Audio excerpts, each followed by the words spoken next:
Hey everybody, today we're going to be talking about Dungeonborne, and in particular Dungeonborne versus Dark and Darker, because these are two popular games lately where Dungeonborne kind of seem to copy a lot of things from Dark and Darker, and not a lot of people are comparing the two games and thinking to themselves which game is better, which game has the better mechanical changes, which game has the better gameplay.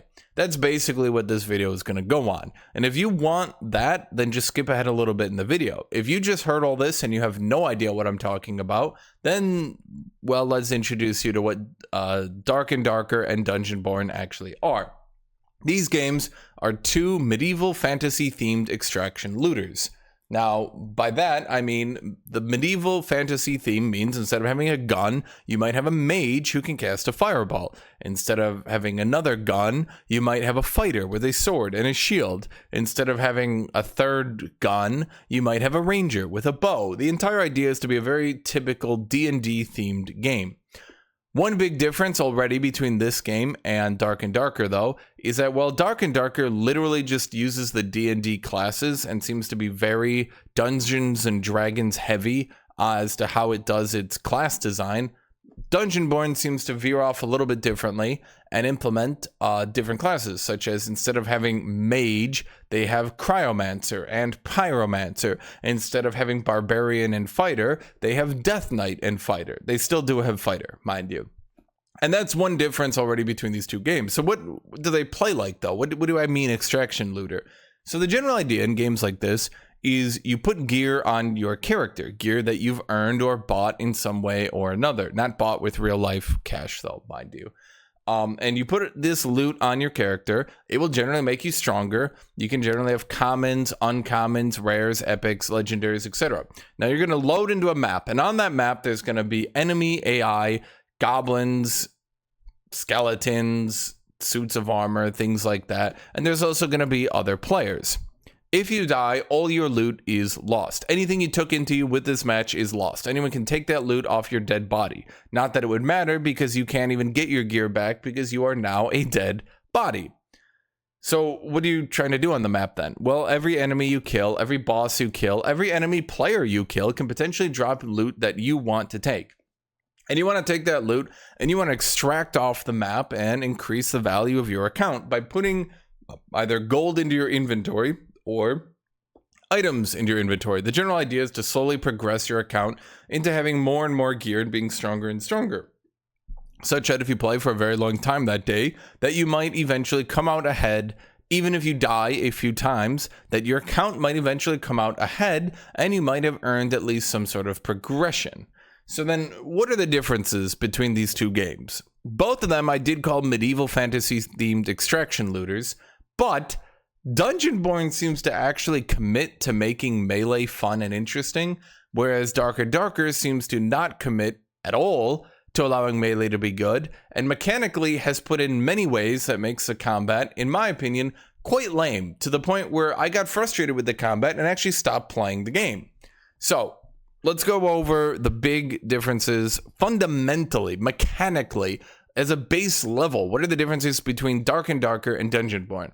In Dungeonborne, every single weapon can block. Every single weapon can block. Every single weapon can block. Now, the lighter weapons that don't have a shield will only block for 75% damage. Shields will block for about 95 to 100% damage, depends on the rarity of the shield.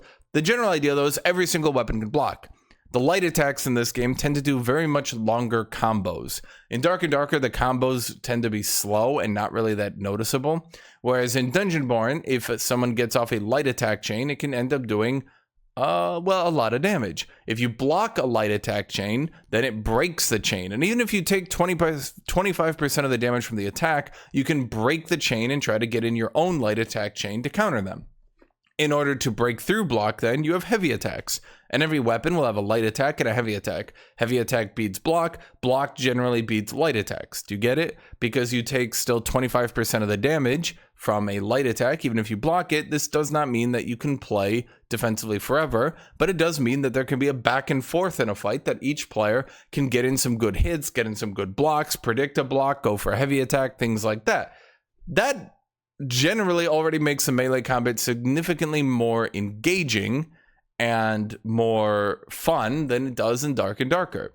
Now, why am I mentioning this? Because Dark and Darker breaks all melee combat fundamentally by making range way too good, whereas Dungeonborne makes melee versus melee fights significantly more interesting and implements many mechanical base game differences that does not allow range to be so dominant.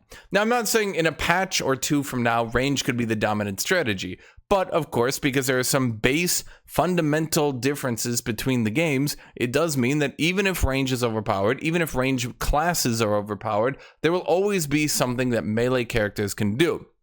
What are these big mechanical differences? In Dark and Darker, you get slowed if you start drawing a bow or casting a spell. But if you jump and then start drawing your bow or casting a spell, you're not slowed until you land. In Dungeonborne, they just slow you. Even if you're in the middle of the air, you get slowed. If you start drawing a bow, I don't actually know if there's any bows in the game, which is a good thing, or if you start trying to cast a spell. In other words, it is basically impossible to permanently kite out enemies. In addition, as I literally just mentioned here, I don't think there's a dedicated archer class. In fact, I know there's no dedicated archer class. While they might add one in the future, there is no class in the game right now who sits back and just shoots bows forever without doing anything other than shooting bows. This is a very good thing because it ensures the game is more melee focused. A lot of people like the idea of a medieval fantasy themed melee fight. Maybe some magic and things happen there, but people like the idea of melee fights. This game has seemingly focused way more on melee than anything else. Dark and Darker, on the other hand, has two dedicated archer classes. The Bard and the Ranger basically just get to sit back shooting bows all day, which can generally not lead to a fun time. Mechanically, in Dark and Darker, there is a problem that has plagued the game that seemingly never gets addressed. The bigger armor you wear, the slower your character is. This leads to a problem. If you want to fight a mage, then you need to wear the lightest armor possible to run them down. If you want to fight a ranger or someone with a bow, then you need to wear the heaviest armor possible so that you don't just get poked to death from range very quickly and easily. Heavy armor can't catch ranged classes, but in return, it can actually soak up their damage. Light armor can catch archers and it can catch mages, but it dies very, very easily to archers. The problem also is that if you're wearing heavy armor, the best and ideal gameplay when playing Dark and Darker is to literally unequip your items, unequip your armor in the middle of the fight so that you can get faster and try to run them down. There is no mechanical downside. There is no mechanical anything that allows you to ever catch up to a ranged character. So it has this extremely jank gameplay of you can do a cloth armor barbarian or cloth armor fighter, which just feels weird and stupid for classes that have special plate unique items to do that. And it feels particularly dumb to have to remove your chest plate in the middle of combat. Dungeonborne just does not have armor slow you down at all. If you play a fighter, then you wear plate. Why? Because fighters wear plate. That's just what they do. If you're playing a fighter, then you wear plate. That's it. Ta-da! Wow, that is not hard to do, and it's very interesting. In return, fighters tend to be a bit squishier than they are in Dark and Darker, but it just seems to be a fair compromise. You want to wear your best, coolest armor? Then wear it. Do you not want to get randomly countered by one class? Do you not want to randomly have to gear? Do you want to gear cloth to try to fight mages? Or do you want to gear plate to try to fight rangers? Like, there's no mini game here of deciding which one you want to go with. You just wear your best armor. That's it. It's significantly more fun and interesting to just wear your best armor. Additionally, some base mechanical changes are there's significantly more counterplay to kiting with charge abilities. All the melee classes seem to have more mobility than the range classes, and at the end of the day, if they can get into range, then they can get into range. For example, the shield, its heavy attack does a charge forward. The heavy attack from the two-handed sword also does a mini dash forward. Additionally, the Death Knight has a hard pull. That is a hard stun into a pull, much like our best buddy Roadhog if you ever played Overwatch. The fighter, on the other hand, has either a charge ability or an AoE movement speed buff, and both of these are quite large. Now, these abilities, you're playing melee against melee, these abilities still do impact the game. Death Knight can pull a fighter and stun him briefly to set up hitting him in the head with at least one attack. Fighter, on the other hand, can try to prep a heavy attack, then charge forward using his charge ability to quick hit it in when the Death Knight might have thought he was out of range. They can also give big movement speed buffs to their team for 5 seconds, so they can try to zone out, either to get out of someone's attack, walk away from it, so they whiff it to get a counter hit. There's a lot going on in this game, is what I'm saying. In addition, and I'm going to keep saying that, there's significantly more healing items, which gives you the ability to shrug off ranged poke. Even if you are fighting a class or someone who's using a crossbow, even if you're fighting a mage who continuously tries to slow you from range, you can just use potions, and potions heal significantly more. And you can turn a corner and use bandages, and bandages heal significantly more than they do in Dark and Darker. And not any small amount more. I'm talking a significant amount more. Whereas a bandage in Dark and Darker heals honestly so little that sometimes it just feels pointless. In this game, a bandage heals about 1/3 of your health. And to go into that, you have like triple the health that you do in Dark and Darker, which in my opinion is a good thing.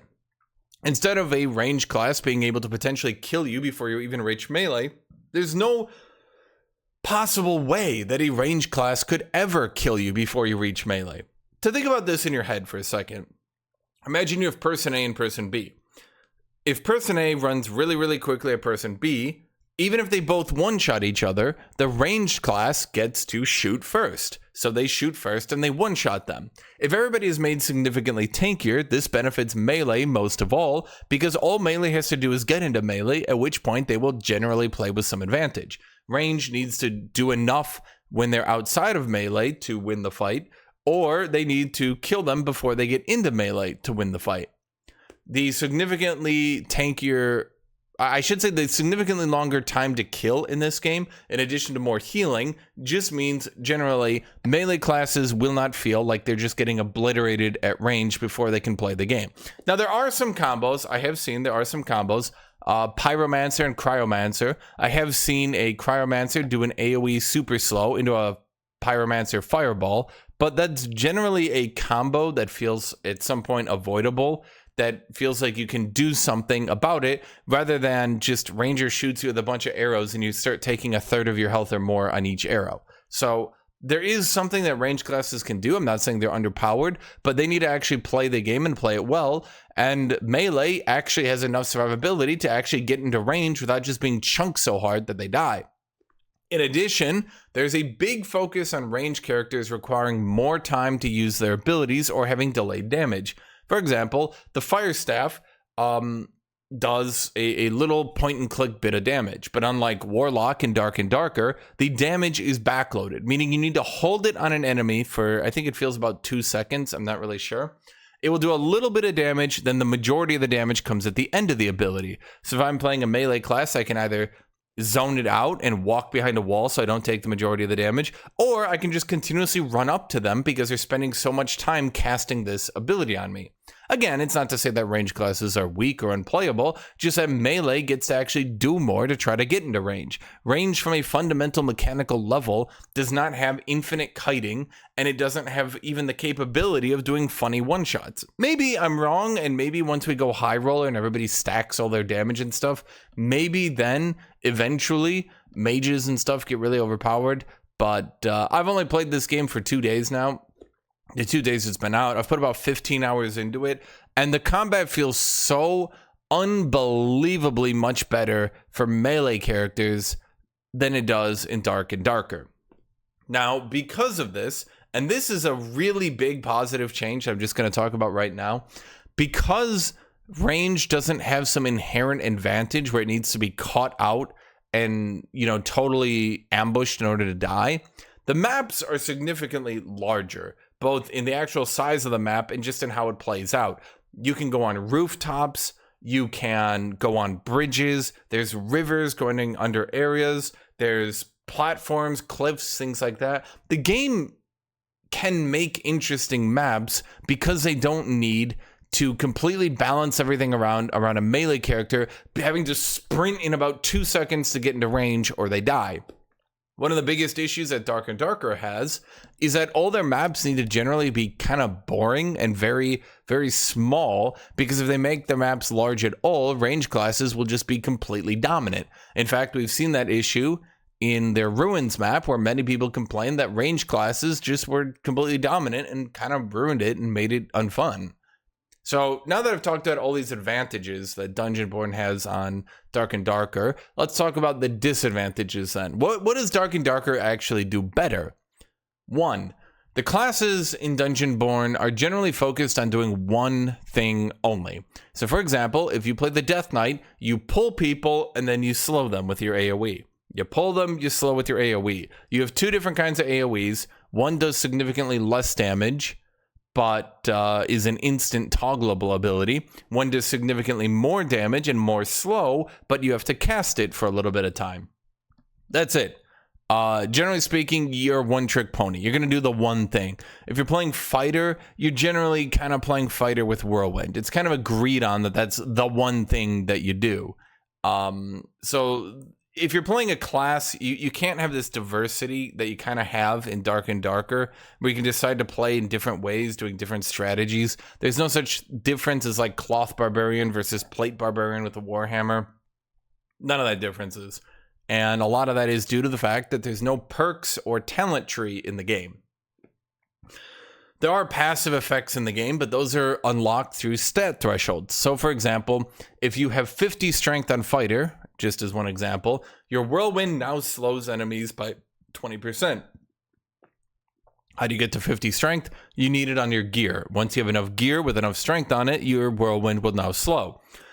Classes will generally have 5 different passives they can unlock. Maybe it's 6. It's somewhere around that. I think it might actually be 6. And through reaching different gear thresholds, you can unlock these different passives. Now, that does allow you to play the classes slightly differently, I guess, hypothetically. But from what I've played, generally some classes will have one stat that's just kind of their best stat. Like if you're playing fighter, you just want a lot of strength and stamina. So you have a lot of HP and you have a lot of damage. Maybe you could do dexterity, but at the end of the day, you're gonna kind of be getting those stats anyway. So I guess hypothetically, you could like diversify your gear so that like, oh, if I'm playing this build, then I want this and this and this passive unlocked. So let me get the stats to unlock that passive. Hypothetically, you might imagine that that's how it plays out. But from what I've seen, that's not really how it plays out. Again, maybe this changes at super high roller, but that's just what I've seen. Now, to talk up the game, the gear does seem to have some big differences, which hopefully I can show you and go into later, which might allow you to play different classes with like different passives and things like that. It might allow some diversity, but I'll go into that later. The last thing that I think is definitely a downside from this game over Dark and Darker for some people, not for me. I very much enjoy the longer time to kill, but some people might not like, especially if you see some of these PvP fights, a lot of you guys might not like how long it takes to end up killing other players. A lot of you might look at this and go, oh no, I just want to ambush people and two-shot them, which is, you know, great, but it doesn't really lead to a fun game, in my opinion. I don't think that's enjoyable for anyone, really. I guess maybe it could be enjoyable for the people doing the two-shotting, but it doesn't really lead to a nice back and forth. If I'm grinding for 10 hours to get a good set of gear to go into a fight, I don't want one slight misposition to kill me. You can say, oh, but that's the coolness of the game, the fact that you could die at a moment's notice. Well, no, I want actual melee fights. I want to parry an enemy, and then he parries my counterattack on that parry, and then I heavy attack to break his parry block and blah, blah, blah, blah, blah. Like, that's what I want, right? And this game allows me to do that, but Dark and Darker doesn't. And I'm listing this as a downside because there's definitely a subset of people who much prefer a higher lethality game with much lower time to kill. Okay, so I've gone through most of the differences in the combat and how systems work like that. One small little addition I will say, abilities in this game generally are more impactful, generally. Some abilities in Dark and Darker and some spells are massively impactful and can change the game in huge ways, like the cleric's AoE heal or the druid's everything. In this game, abilities will tend to be way more impactful on every single class. So for example, the Death Knight has a pull, like an actual pull. Imagine you shoot out a hand, and like a typical pull hand, it just grips you back in, and you're pulled, and you're playing a mage, and now you're stunned for half a second next to the Death Knight who preps up his AoE slow, and you're not going to have a fun time. There is counterplay to it. You can get a knockback ability to try to get yourself out of a situation like that, but it's a very impactful ability. The Warrior's Charge, for example, he can charge even if he's using another attack, meaning he can prep up a heavy attack. That heavy attack might also have a slight charge on it, so he can prep up a heavy attack, then charge forward, then do the mini dash from the heavy attack in order to catch someone off guard who wasn't expecting him to do that. The Whirlwind on the fighter is also extraordinarily powerful. The fighter's Whirlwind does an AoE attack over and over and over and over and over, and can straight up kill a player from full. Even in this game, which has a higher time to kill, you can die to that. Again, there is counterplay to it. You can block the attack. You can try to avoid the attack, knock him back, etc. But it's a very impactful, high intensity ability. So some people don't like that, and they want their more basic gameplay as well. But, oh well, you know, there you go. So what are the out-of-game differences? Now, for this part, I'm just going to show you the, I guess, UI in the game. I'm just going to go over that really quick, and I'm going to show you big differences that I actually think are really cool. Okay, so this is Dungeonborne's out-of-game UI and all those things. You might be noticing some very large differences between this game and Dark and Darker. What are they? Number one, any quests you have are automatically accepted, and if they complete, you can just take the rewards. You don't need to go through and accept quests on anyone. You don't need to turn in anything. The quests just automatically complete, and they automatically do things on their own. That might seem stupid to you who might not understand how big of a deal that is, but like, holy crap, Dark and Darker's quest system can get so frustrating and tedious. The second thing is you can swap items in your inventory. Do you see that? Do you see these items are swapping? So in Dark and Darker, you can't do that. This seems really dumb, but like in Dark and Darker, you can't put this item here. You have to put it here. So if I want, for example, this item here, I can't just do this. No. I would need to do this, then this, then this. Very tedious, very frustrating. Probably not very fun to do for long periods of time. You might be wondering then, how do you get the progression in this game? I actually love the progression system in this game a lot, and think that it's kind of actually very well done. See, every time you extract out of the game and you actually have loot and things like that, you can either take it to the merchant to sell it. By the way, this is a huge positive, the hot goth girlfriend. Huge positive. Honestly, like 10 out of 10 game for her alone. Like, that's it, just 10 out of 10 game for her alone. But if you don't sell your items to her, what you can do is any weapons, armor, rings, etc., you can take to this guy and you can disenchant them. When you disenchant these, you get certain resources. You know what? I need to move my camera because you guys can't see that. You can get illuminate ore from, well, uncommons, refined steel ore from rares, or star fragments from epics. And every time you disenchant these items that you take out of a mission, you just continue to build up these resources. So then what do you do with them? Well, you have these heirloom items, which I said I was going to talk about later. What are heirloom items? They're items that you can craft for very, very little resources. So you can see here, I can craft the Defender's Armor of Destruction with 2. Just 2. That's not a lot, in case you didn't know that. I can also then customize its stats when I craft it. So, for example, I unlocked +6 stamina, and I unlocked 4.6% physical resistance.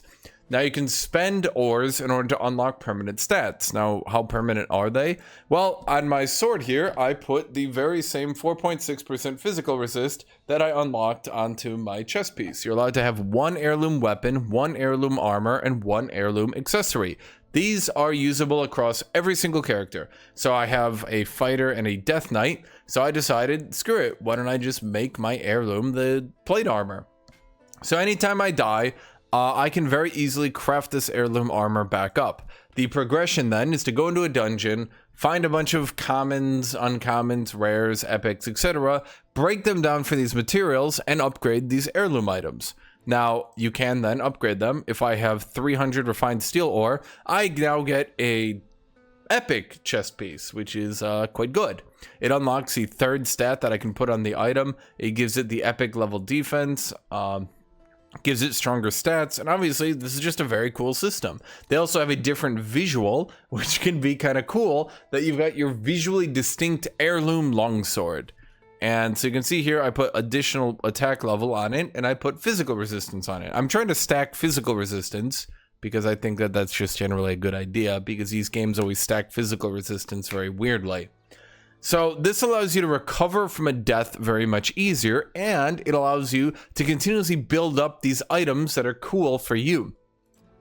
If I want, I can unlock any of these things here. If I wanted to unlock 7.2% max health, I would have that unlock, and I would have that usable on any weapon, trinket, armor that has this particular slot for me to unlock it on. This is a cool system. This is actually a really nice system. Instead of crafting items in Dark and Darker that inevitably you'll lose, instead of having to mine ore, which is very tedious and frustrating and nobody really wants to do it, you just bring out a bunch of blue items, or you bring out green items, and you break them down and you use their components to upgrade your heirloom items. And I see other people using heirloom items a lot, and I use heirloom items a lot, because why would you not?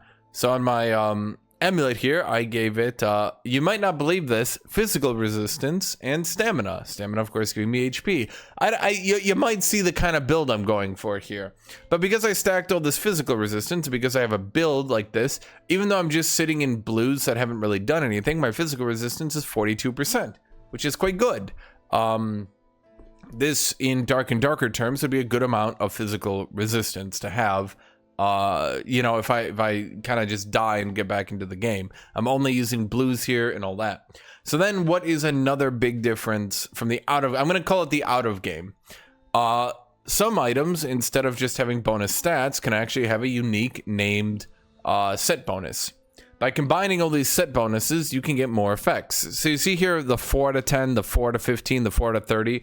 Each time I have tangling chain, this is +4 tangling chain. So I have a +4 here, a +4 here, a +4 here, a +4 and a ring or something like that. Blah, blah, blah, blah, blah. I can get more and more tangling chain. At 10, if I unlock the 10 bonus, after staying within 4 meters of an enemy player for 3 seconds, dealing unblocked direct damage grants a 100-point shield for 3 seconds. This effect can trigger once every 15 seconds against the same target. The second effect, if I get to 15 of it, when triggered, gain 90 additional movement speed over 3 seconds. The 30 bonus is, when triggered, gain 70 health regen per second for up to 3 seconds. Tangling Chain is obviously a very good then set bonus that you could find and try to get on all your items that you could then build around a shield build, or at the very least a tanky build. This is interesting. Dark and Darker items tend to be kind of boring and not really do anything.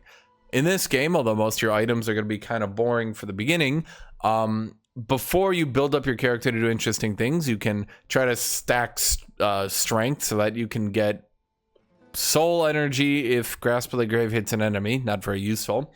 But if you stack up stamina, you can get Soul Shroud, Soul Cage. Grants a shield that can absorb 200 damage of any type when activated. Lasts 3 seconds with a 30-second cooldown. So now when I activate Soul Cage, I get a 200 strength shield. That's because I stacked up enough stamina with my gear set to do this. And you can see if I take off some of my stamina gear here. Where is my stamina?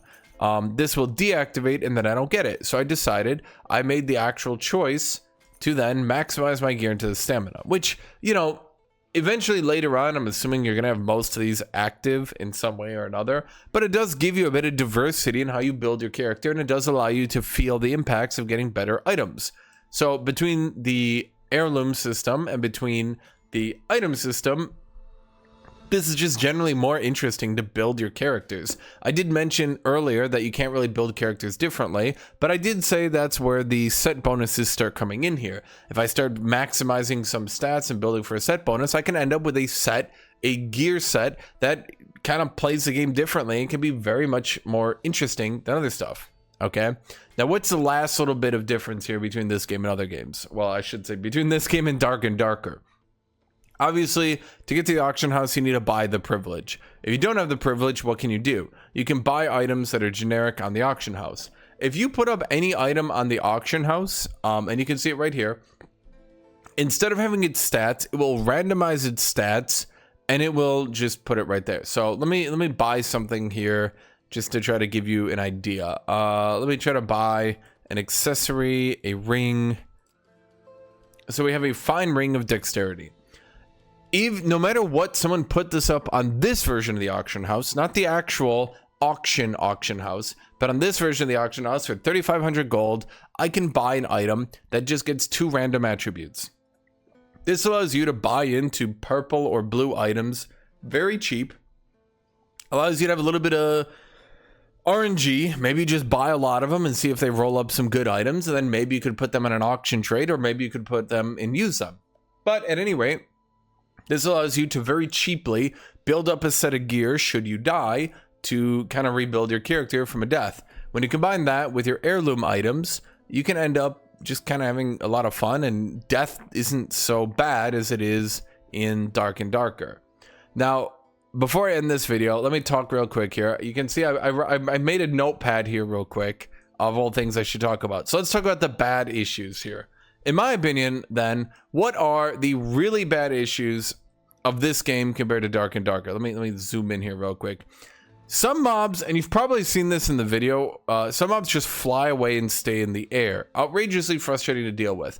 I don't know why they did that. I don't know why they designed it like that. There are some flying enemies that if you're looking at them will just fly away and hover around you, waiting to attack you when you look, you know, away from them. It doesn't make any sense. Some enemies, like goblins, if they're at low health, will actually run away and just wait to try to attack you.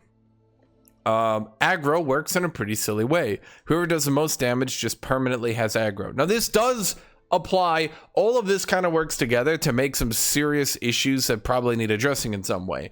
This means if I hit the flying enemy even once, or if I hit a boss, or if I hit a goblin, I will just permanently have aggro forever. The mobs will actually run past other players in order to get into me. This can make PvP quite difficult because, again, some elite enemies have very long attack chains that can completely obliterate a player, making ganking a player extremely easy. If I fight a werewolf and the werewolf has long combos that can potentially kill me in one combo, and another player ganks me in the middle of that fight, I don't need to pay attention to the werewolf who's trying to kill me, and I need to pay attention to the other player. In Dark and Darker, it's very easy to de-aggro from enemies, or those enemies might aggro onto the other player if he gets close enough to them. In this game, there's a downside where these enemies will chase you down until they die. They do have some de-aggro, they do have some tether ranges, but this makes being ganked outrageously annoying, and it means that in a lot of times PvP can kind of just kill you, and there's not really a whole lot you can do to prevent it. Now, you don't get potions on death. You have to craft them. This is probably the most frustrating thing about this game right now. You kind of have to learn how to deal with it. When you die, there's no blacksmith, there's no squire, there's nothing like that to kind of replenish your character. When you die, you just get all the grays you started the game with. It is easy to rebuild your gear, but you won't have potions. Potions on the map are much easier to find, and you can eventually get a lot of them, but you can't. Your character doesn't load in with them. So how do you make them? How do you get potions? Do you just go here and buy them? Well, no, you have an item, the Cloudy Life Essence. And you find this on maps, and you can see I have a lot of it. I have a lot of this. But let's say I want to get some potions, right? Do I just go get some potions and put them on my character? No, we need to click here. Then we need to click how many we craft. I craft 3. Then I need to click here in order to put them in my inventory. Then I need to click them again and put them onto my hotbar in order to use them. That's really tedious. This might not seem frustrating, but the amount of times you will load into a match because you forgot to buy potions, because you forgot to get bandages, the amount of times you do that will be way too many times. And this is actually like a super tedious, annoying part of the game. I don't know how difficult it would be to just make any character who dies spawn with 2 bandages and 2 potions already in their inventory, but it can't be so difficult to do that it's worth making this really, really frustrating system. There are some benefits, by the way, to this system. There's another resource, the Yarrow Blossom, that you can find throughout a map. Now, you can craft some potions here that are highly effective. They will have a 20-second cooldown, but there are some potions you can craft here. I'm going to end this with a good thing. Some of these potions can clear up the weaknesses of a class. For example, the Thunderclap Flask deals 80 damage to all units within a 2-meter radius and reduces their movement speed by 75% for 4 seconds. Can only be used once every 20 seconds. If you're playing a fighter and you are getting kited a lot and you want to deal with that, you can get a Thunderclap Flask and you can try to chuck it at someone, slow them down, and kill them. Or alternatively, you can be a mage to try to do that. The Stone Shaping Flask, create 4 stone barriers lasting 10 seconds. Barriers can be destroyed by attacks. Smoke Screen Flask creates a smoke screen. Sometimes it lags out your opponent. You can see here, you can also craft this. And these are all craftable with these. You can bring as many of them into a game. It's kind of an interesting system. I don't know whether it's good or not, but it's kind of an interesting system. And that's Darker and Darker versus Dungeonborne. In my opinion, I think I prefer Dungeonborne for no other reason than, boy, I like meleeing enemies. I do like meleeing enemies. It generally is more fun to play a fantasy themed game where melee characters get to actually play the game and experience the actual fun of being able to melee enemies. Yeah, boy, that sure does make the game feel better, don't you think? So thank you all for watching. Thank you all for being here. Thank you, everybody. I hope that this, at the very least, helps some people understand the differences. The gameplay footage and then the post-game stuff should hopefully explain some big differences between the games. I do want to say one thing, one last little thing here. Let me see if I have it. There are some mithril dice, a magic dice that randomly designates one equipment slot as secure when used. The item in this secured slot will not be lost the next time you enter an adventure. For 10,000 gold, you can buy these, and you can, for one adventure, you can secure one item to not be lost if you die. Might be good for locking down legendary items and things like that. Dark and Darker doesn't have any item insurance or things like that, so it's just an interesting aspect. Some people complain that these are only good for ensuring players with the best gear can't even lose them if they die, but in my opinion, the best players, or I should say the players with the best gear, tend to have so much infinite gold that even if they do die, they just rebuy all their items anyway.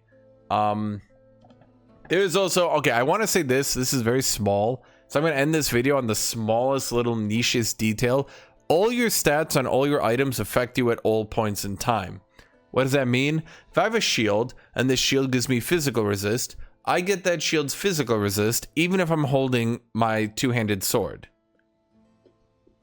It's a small little detail, but it does kind of make different itemization choices matter more impactfully. So why am I using the Polished Pernak? Why am I not using a sword?